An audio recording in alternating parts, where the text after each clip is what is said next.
Hey there, good morning everyone. Friday the 5th of April 2024.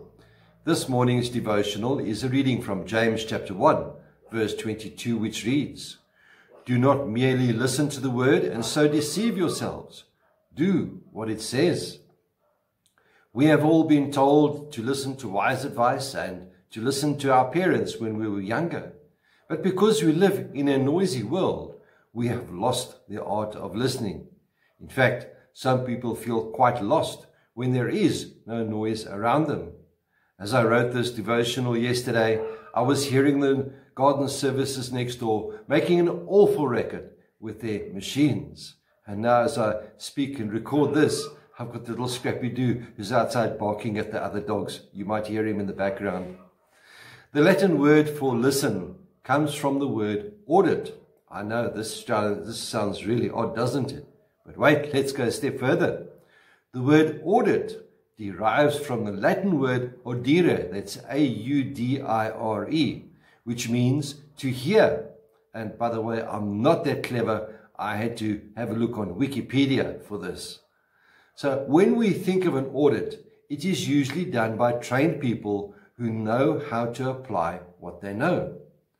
So when you audit a class, you take in a lot of information. But you don't do anything with it.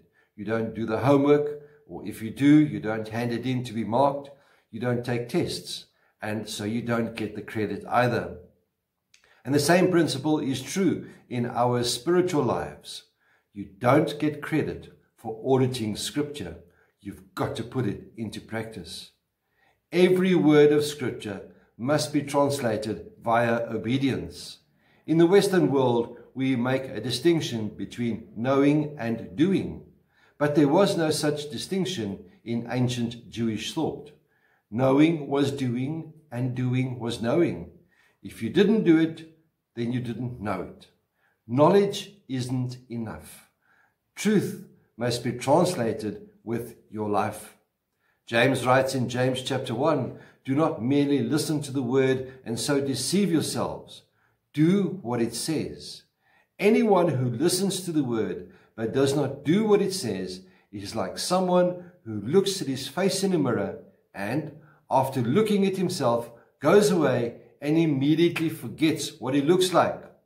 But whoever looks intently into the perfect law that gives freedom and continues to do it, not forgetting what they've heard, but doing it, they will be blessed in what they do. James chapter 1, verses 22 up to 25.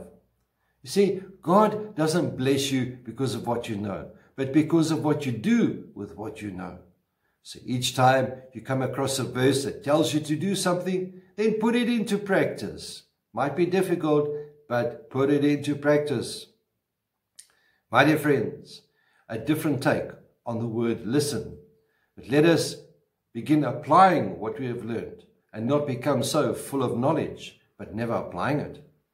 For example, you might have knowledge on how to swim, but never put it into practice, and by default, you will never swim. So may the Lord be with you, may He bless you, may He cause His face to shine upon you, and be with you always. Goodbye.